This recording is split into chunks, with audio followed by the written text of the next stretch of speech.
Right, so I'm Nick. I'm going to talk about large-scale deployment best practices. So we're going to take a look at stuff like change management, configuration management, automated installations, and how to be more efficient and get things going easily and efficiently. And we're going to take a look at different tools as well to do that, and kind of discuss things that's good to know, good to do, what the differences are between small and large scale. Well, let's start off with the definition of large-scale deployment. That's going to be very different from organization to organization. Obviously, what one person can consider large, say 200 servers, 500 servers, people like Facebook would say is small deployments. So, large versus small, it will depend, but the techniques that are themselves solid, they can work if you have 5 servers, if you have 50, 500, 5,000. It will be, obviously, if you have smaller installations, there will be more overhead per server to handle it. But then again, who doesn't want their applications to grow and their databases to grow as well? So it shouldn't really be that much difference when it comes to administration of a small versus a large-scale deployment. Now, that said, we don't want to do our small-scale deployments and work the way that we work with them when it comes up to larger scales. We want to do it the other way around. We want to kind of define everything as large.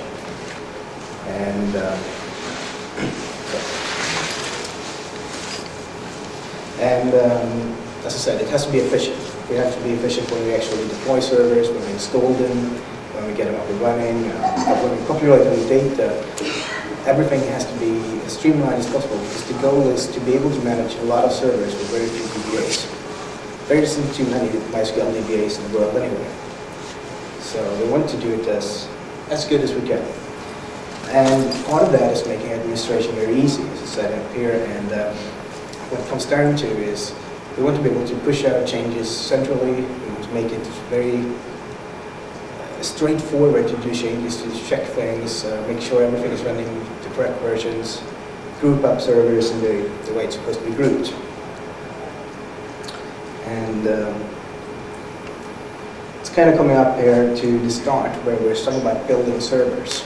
Now, there's a couple of different ways to build up automatic installations. Obviously, this isn't a pure DBA decision, but we still have to work a lot with system administrators. We have to interact with other teams, so whatever we can do to help them be more efficient is always a good thing. So when it comes to stuff like images, now images is very efficient. You just build up an image of your database server itself, you deploy it into whatever server you want it to be running. Problem is, to maintain that image is a lot more overhead than doing automated installations. And there's stuff like in Debian you can do the preceding or the configuration. Solaris has all the jump starts, and you want to automate as much as you can, but at the same time, if you're not going to change anything, or we're going to come to management of packages in a bit, then I think an image is great, because you can just deploy the standard image with no software on it and let your configuration management handle the rest of it. It also comes down to storage. Now, there's obviously some in-house solutions, there's local disk, and what one do you want to choose for larger scales? Well, that depends really on the installation and the product that's going to use it. In some cases, local disk is great. You have it locally on the disk. There's no network issues between it. You don't have to worry about fiber channel protocols or iSCSI or NFS or whatever. But for larger installations, it's harder to provision. You have a lot more overhead. You might not be able to get all the IOPS that you want out of it. So in some cases, you want to go for the centralized storage. You can do all the snapshots. Granted, you can do that with LVM, with CFS and so on, but with a proper sign, you get proper backup, you get snapshots, provisioning, thin provisioning. You allow the partitioning to grow and shrink just as you want, which is great. So that's kind of the overview when it comes to those kind of choices. But I would say go with an image and go with storage as it depends. But sorry. So for change management, now it's just going to be mentioning in passing. It is a very key point for me. I mean, if you look at a lot of companies, nothing has really been managed. There's no change management at all. Everything is just happening ad hoc. So the problem is when you're running ad hoc on a larger environment, you may have 50 servers that's supposed to be running exactly the same, and someone goes in and changes one thing on a couple of them, but not on all of them. So you end up with inconsistent configurations, inconsistent schemas, and that's not a good thing. Make sure that you have a proper change management team in place. Everything is approved, disapproved, scheduled as proper. There's a bit more bureaucracy, but it does help you to make sure that your database is running correctly and is in the same state. So that's, for me, really the key issue here. And with a stable environment that I'm saying up here is kind of coming back to those things as well. If things go around, if you change things all the time, that's great. We need to change things, we need to be flexible with it. But at the same time, we need to make sure that we know what we changed, it's been documented properly, and it's been signed off by for example, the business owners. So that's just mentioning in passing. And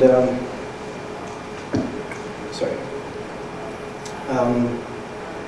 Central management is also configuration management, package management, etc.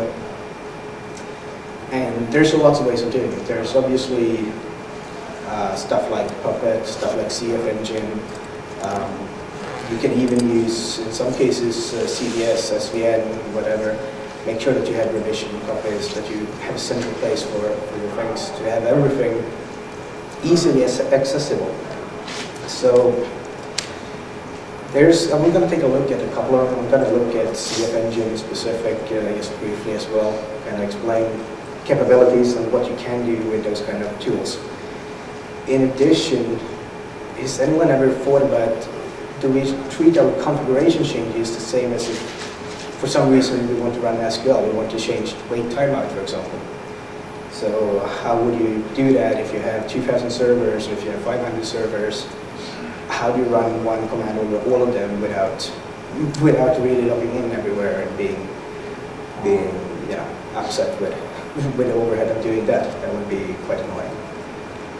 And it doesn't matter to have it on everything. If you have standalone, if you have test databases, maybe not on testing, maybe not on development, but on QA, obviously that would be useful to have as well. So that's one of the good things with these configuration management tools, is that you can actually group things together, and based on the group you can go up with different set of tools.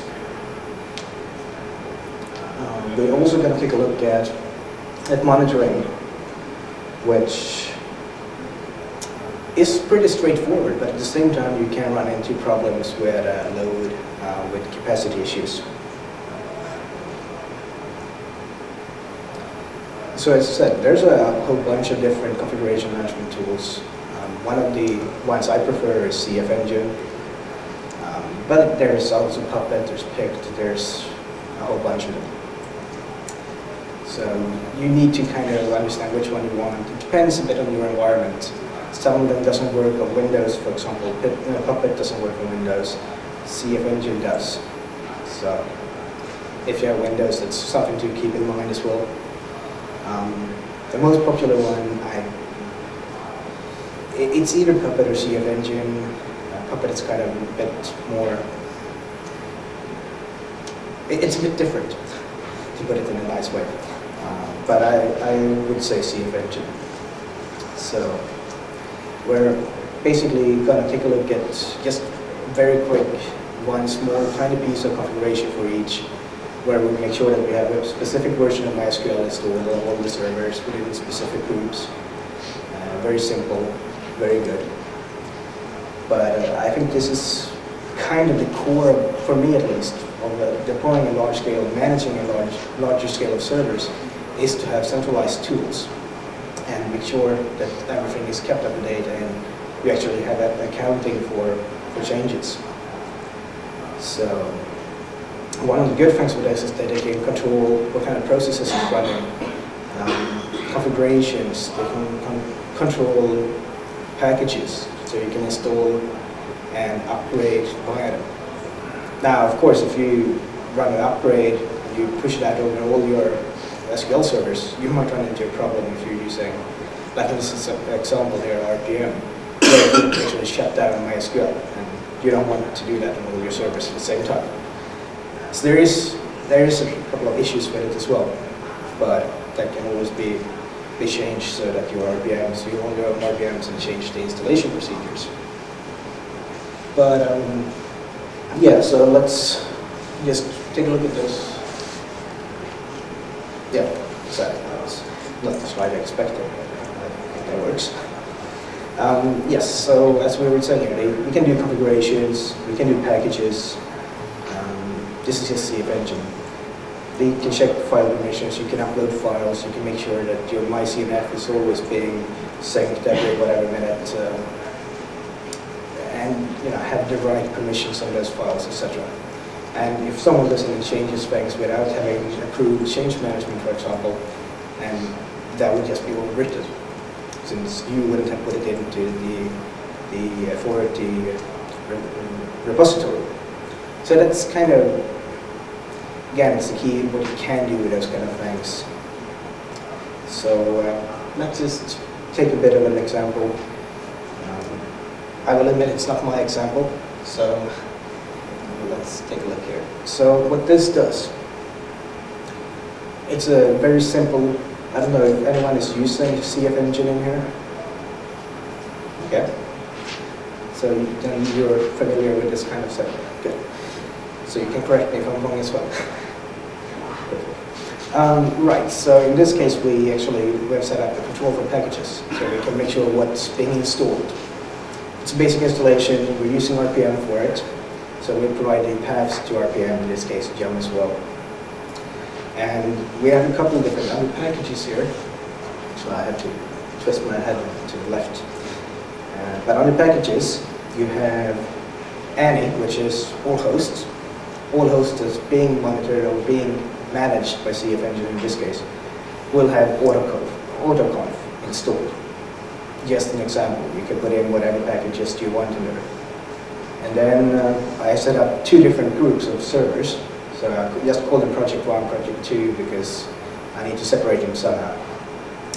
So someone that runs Project 1 decided that they want to run MySQL version 5.1.40 SP1. So you name the package name, MySQL, my company, SRV in this case. You put the action just being installed, and you choose a version. And you make sure that that version is being installed from your local repository. And the same thing, that would be for all servers that are part of Project 1. So that means that you can actually set up a group that's called read-only slaves, or slaves for this product. So what MySQL masters, if you have identical masters for all the projects and you want to run the same version everywhere. Obviously this goes for other things in MySQL as well. All the auxiliary software, everything that you really need. If you need to install some monitoring agent, something on your host, you can make sure it's being installed by this.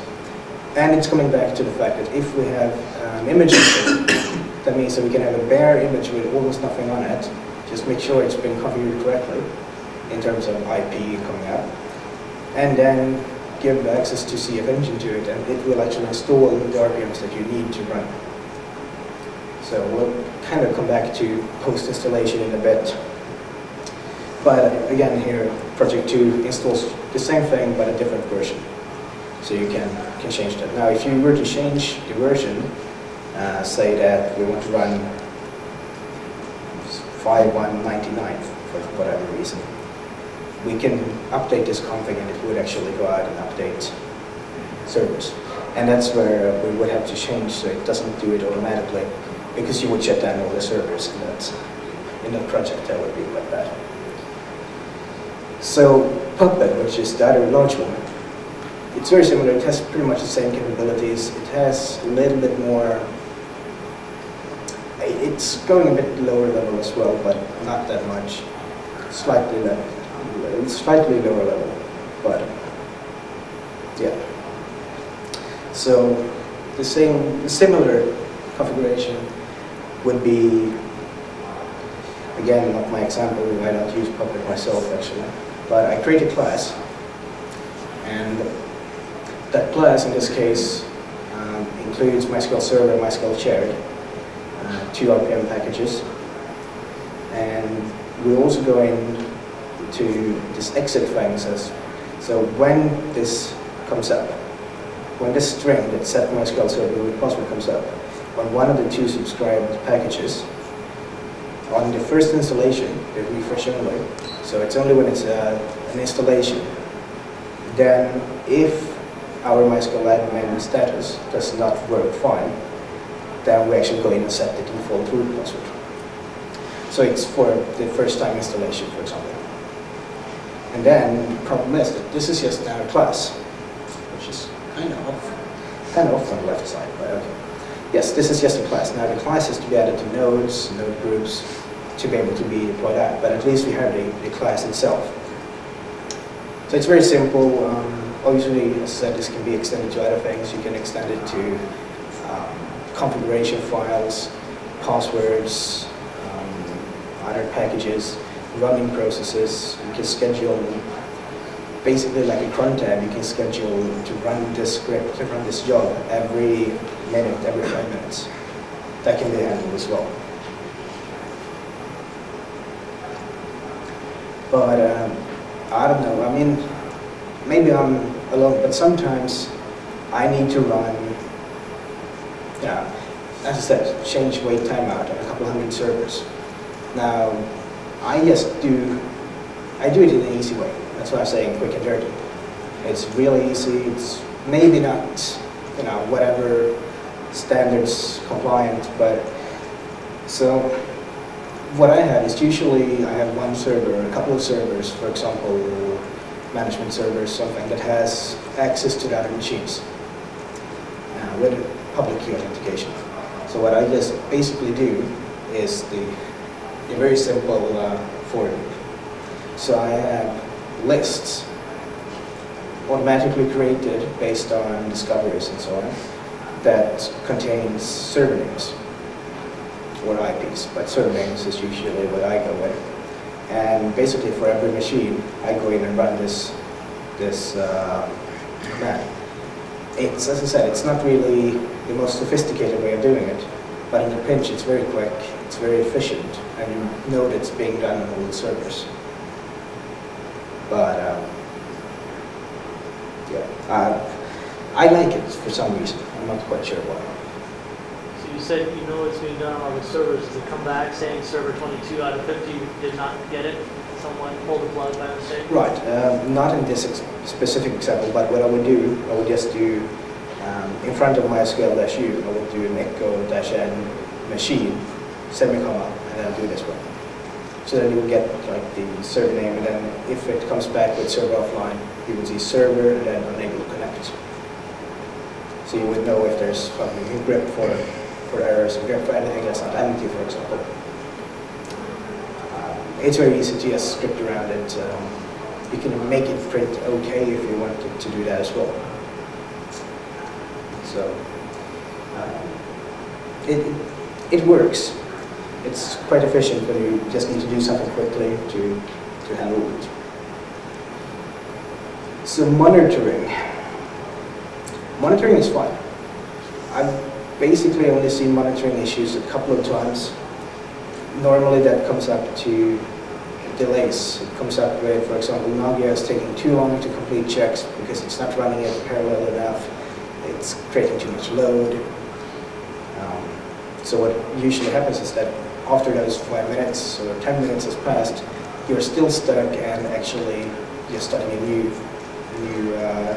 check, which isn't really efficient. So some of the things that needs to be handled is distribution. Now, Nagios I know can be distributed out as well, so it's quite useful. MySQL Enterprise Monitor is in a different case, as you have an agent running on each host. So you don't get the specific issue that you are from one or two hosts going out and checking everything. Instead, you get the problem with trying to insert everything back into your central management. But it wouldn't slow down on the actual hosts. Same thing goes, for example, for Cacti. It still doesn't really scale very well. There is workarounds for all these things. As I said, the Nagios things, Monio, Cacti. There's ways to do it, but it's something to keep in mind when you start scaling up and getting more and more servers.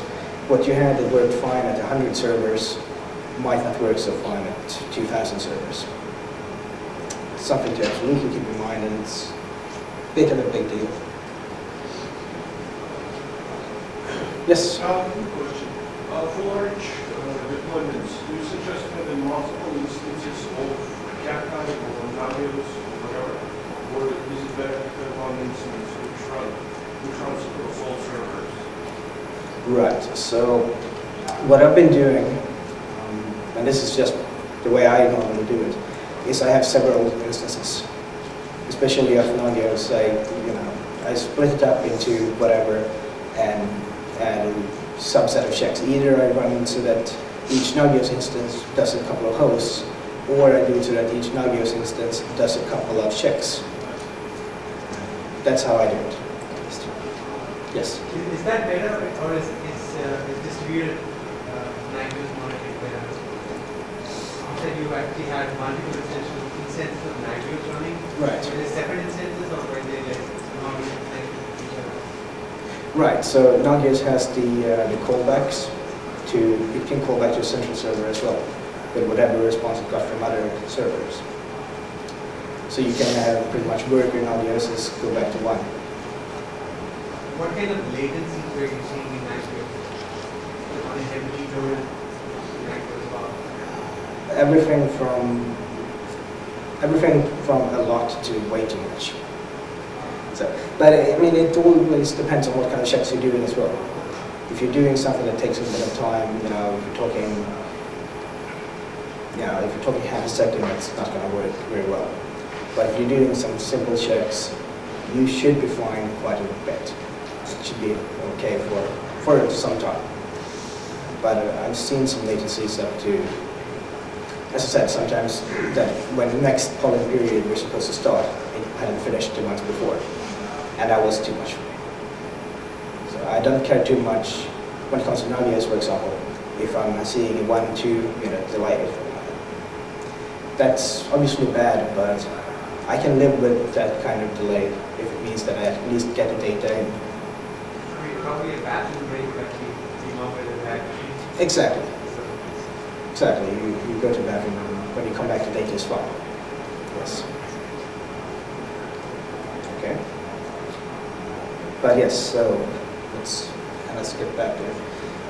So I will say I haven't actually, for example, MySQL Enterprise Monitor, I haven't tried that on anything larger than 205, 250, 275 servers. So I don't know how that scales on a very large scale. But if someone does know, feel free to write a report on it. That would be very interesting. We see some latencies of 10 minutes. After 10 minutes? Nagios, single instance. Yes. And it's a really bad enforcement. Yes. So at least you do get some latency as well. Yeah. Still not too bad, but it's too much. I'm actually going a bit quicker than expected, so I might let you go a couple of minutes early. Not a bad thing, I think. So yes, there's a couple of other things. Backups. Now, obviously, there's different kinds of backups to do, different methods to do it. What should I say? But basically, so what happens with backups?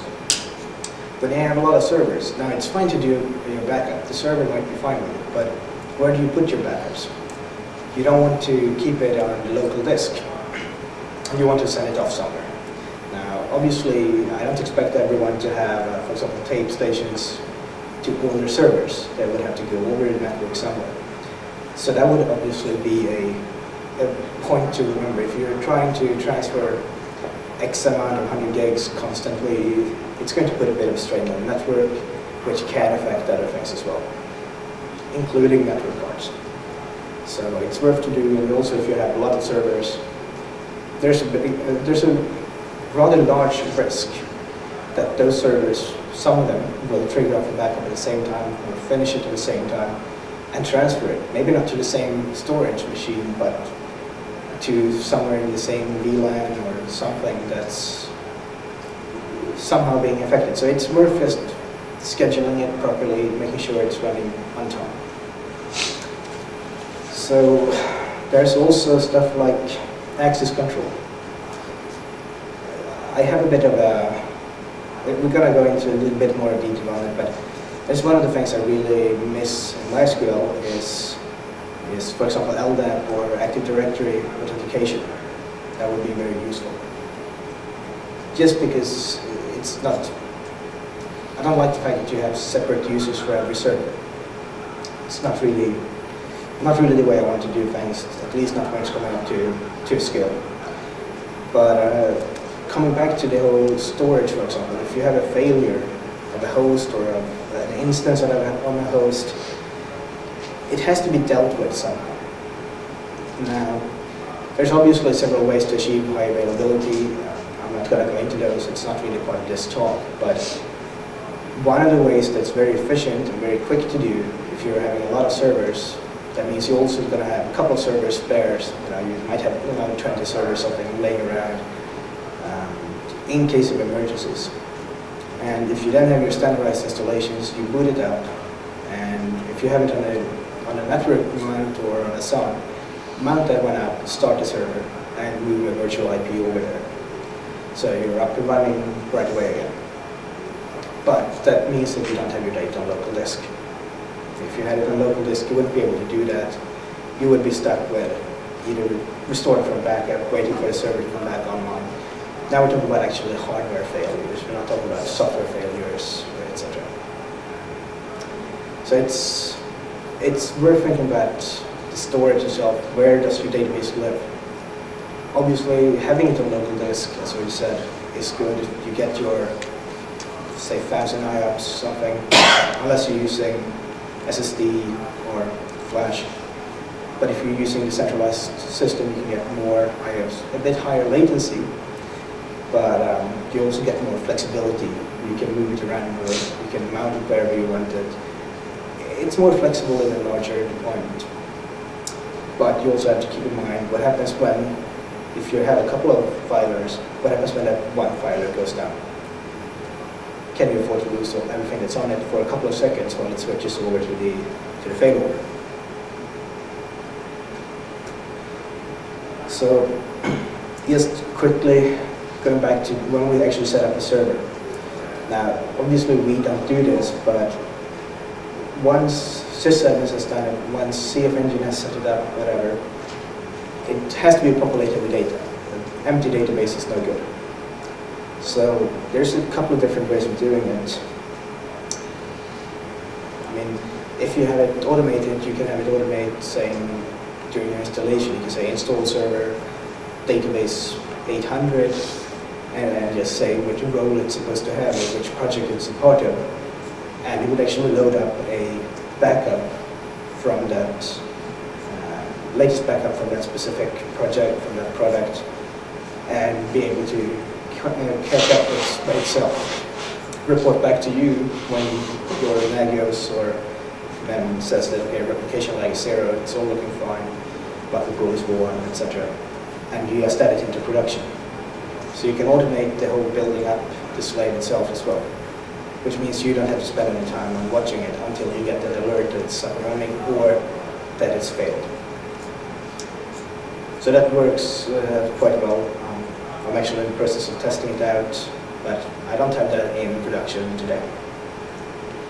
Now, I'm saying keep servers minimal,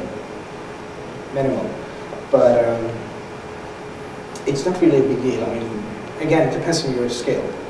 But if you can save, in this case, 20% of your servers, and you're running, say, 500 servers, then obviously that would be a great saving. I'm not sure how much a server costs these days, but I'm guessing at least $3 grand, if not more.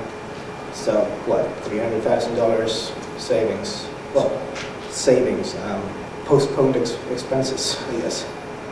But this is obviously one of the reasons why performance is very, very important. When you're running on a smaller scale, performance is interesting from a different point of view. It's interesting because you want your queries to be as fast as possible and you want to scale as much as possible. But you're not going to get as much return on that investment in your time as if you have a larger deployment and you manage to scale up a couple of percent.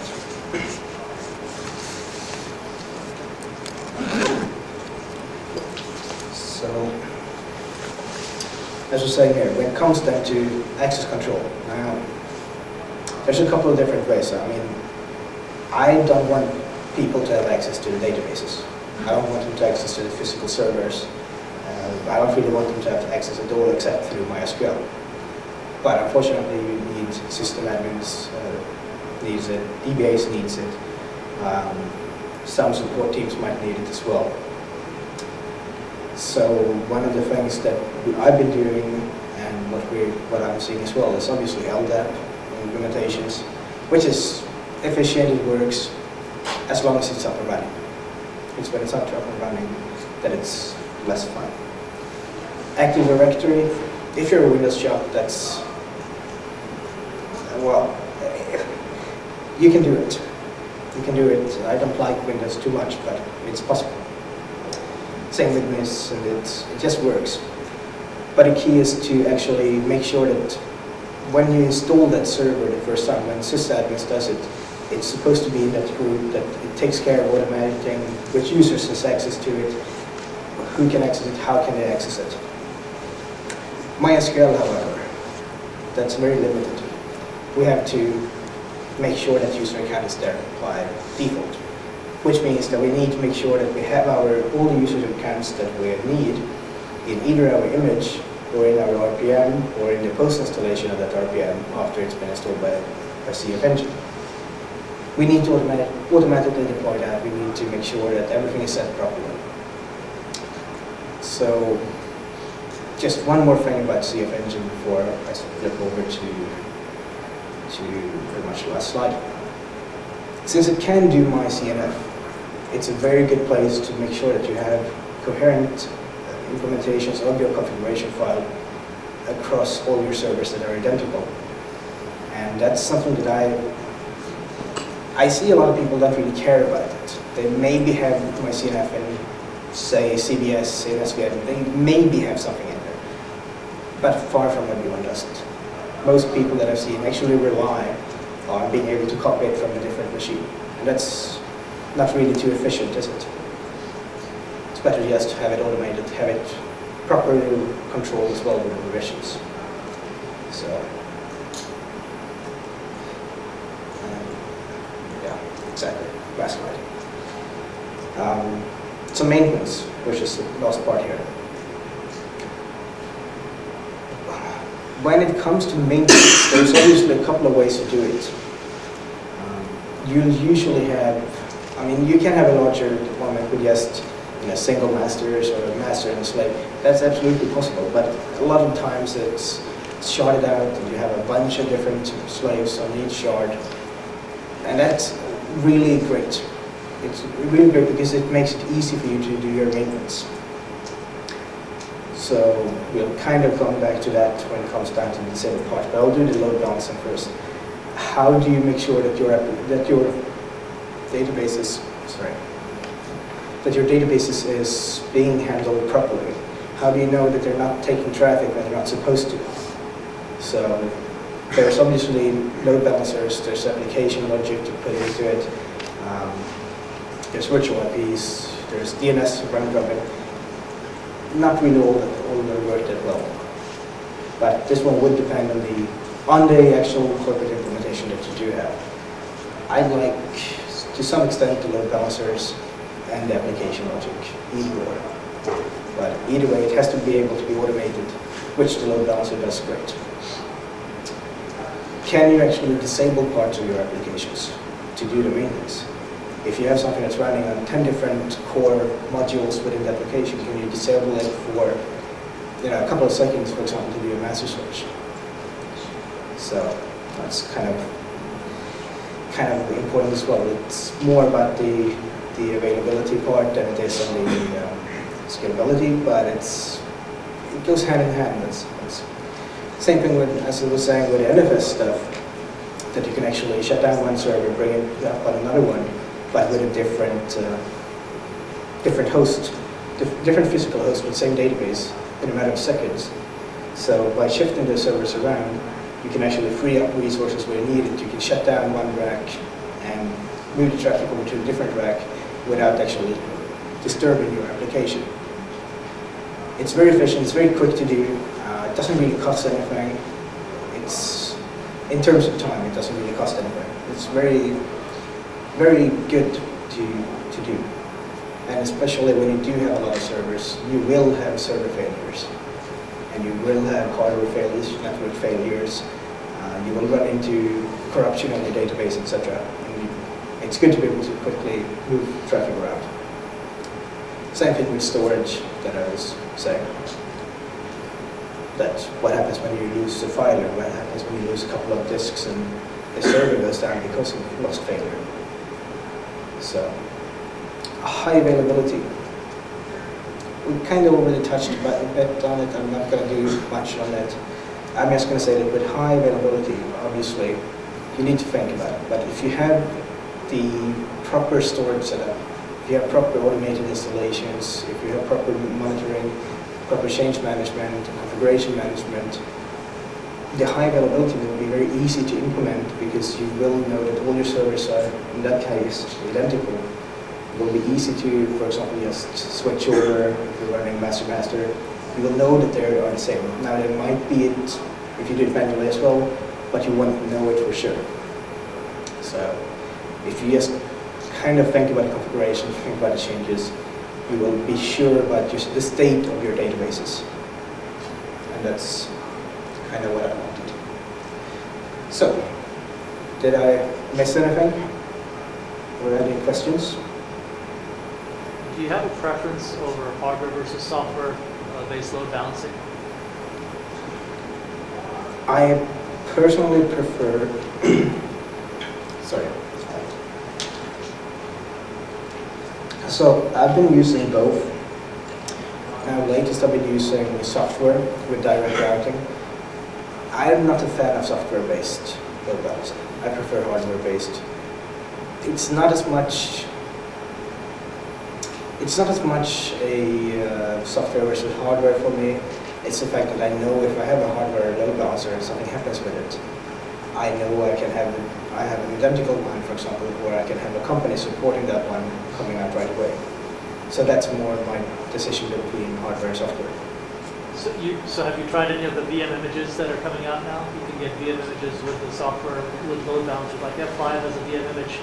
Bring it up on a VMware server, and if it goes down, bring up another one. So I didn't know if you tried that out. No, I haven't, but that's a very interesting thing. It's very nice.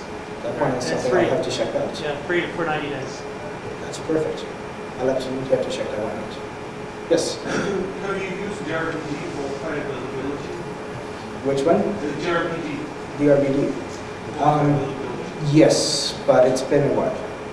I haven't used it in the last year and a half or so. And it works absolutely fine, as long as you don't get a corrupt block that it wants to replicate. Yes? Can CF Engine make a config file unique to a specific host after it copies out? So like your my.cnf, if you have a server ID, you can be unique on each right? Right. That, or would you just use like a config file? Right, so what you can do, you can actually set up, for example, a variable that it will include in the file. And you can set it in, just append it to the file, for example, and make sure it's there. And it will still be treated as a managed file by CF Engine. So you can handle it, and you get the, for example, the server ID, as you said, automatically in there. Or you can set it up so that it runs a script as well that sets it after it moves the file over. It can run set server ID, whatever you want to run it, whatever you want to call your script. That then does a calculation of, say, the host name or IP, and you get a unique server ID within that group or replication stream. Yes. Okay. I think we're running out of time as well, so thank you for spending time.